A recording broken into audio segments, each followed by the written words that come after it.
A while back I said I was going to make a series of videos geared towards the first-time concealed carrier. I've got a little distracted, but I want to get back onto it. Now, I've done videos on concealed carry in the past, choosing holsters, etc. But this time I want to do, like I said, a series geared towards first-time carriers. And before I even get into that, I want to address one of the issues that I seem to see a lot with people that I'm assisting in beginning to carry a gun. And that is, there are these stages that every gun carrier seems to go through in their process of learning to carry competently and successfully.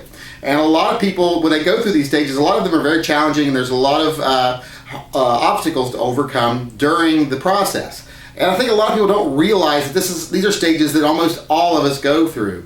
They think, am I the only person having so much trouble finding a holster? Am I the only person having so much trouble getting comfortable physically with it? Am I the only person who worries all the time someone can tell what I'm doing? And I don't think that's true. It's not true of everyone, but I think it's true of most people that they go through these certain stages every time they decide to carry concealed.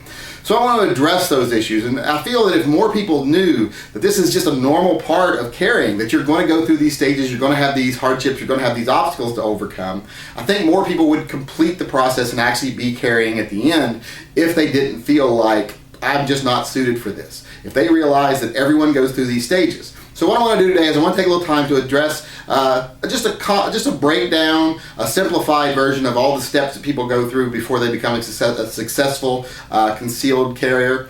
And I just want to break it down for everyone and present it here in a short video form and let everyone realize that these are normal stages that most people go through. Okay, of course the first step is just deciding that you want to carry a gun. I mean, you have to sit down. This is not a decision you should make lightly. Self-defense is right, but it's not something that's right for everyone.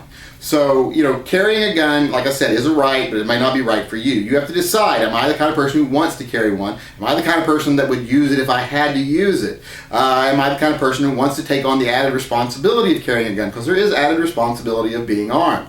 Am I the kind of person who wants to take the additional risk of a gun being, around my kids or whatever, Because if you don't do it right, if you don't take the proper steps, you can cause risk to your family, things like that by carrying a gun too.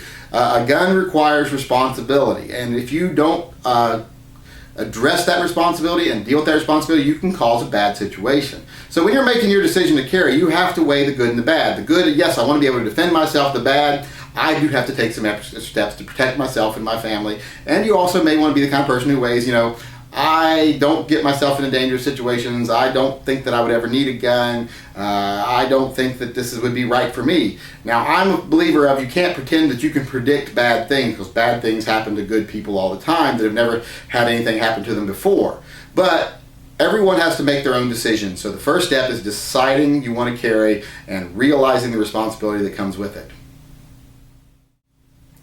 Now the next step is one that I feel too many people skip, and that is the educate yourself step.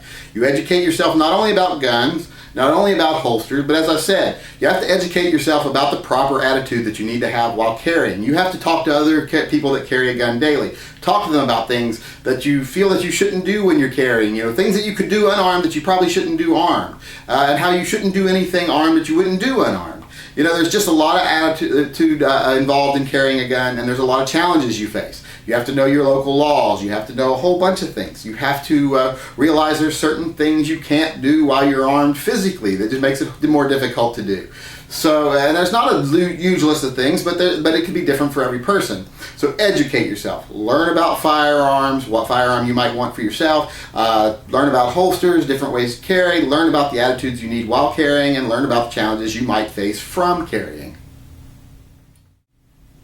Okay, the first thing you're actually going to have to go out and do and actually buy is you're going to have to go out and choose your gun. You're going to have to decide what gun is right for me, what things are important to me in a gun. Am I more into capacity, or am I more into caliber? Do I want something small? Do I want something bigger? And one thing I want everyone to know, this is where a lot of people have a problem. And that is, it's not hard to make a decision. Well, it is kind of hard, but it's not hard to make a decision what you want. It's hard to make the right decision the first time. I always tell everyone who first chooses their first handgun, you're probably going to decide a couple months later that you chose the wrong gun. So don't feel discouraged. Don't feel like, I'm an idiot, I did the wrong thing.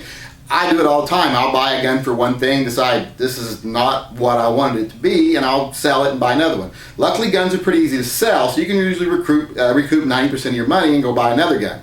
Now, if you're a person who has a financial hardship, you're a student, you're on a fixed income, and you don't think you'll be able to resell your gun and buy another gun, that's not an option for you. The gun you buy, you're going to have to keep. Well, then put a little extra effort into it. Find ranges that may rent guns. Find people you know that have guns and try theirs, because the first gun you choose is seldom ever the best gun for you. Or also, if you find yourself where you need the first gun to be your only gun, then find something that is considered to be fairly generic, fairly foolproof. You know, Glocks fit this category. J-frame Smith & Wesson revolvers, they fit this category. Just things where it's hard to go wrong. But to be honest, most of us are going to realize that our first choices are seldom the right choice for us in the long run.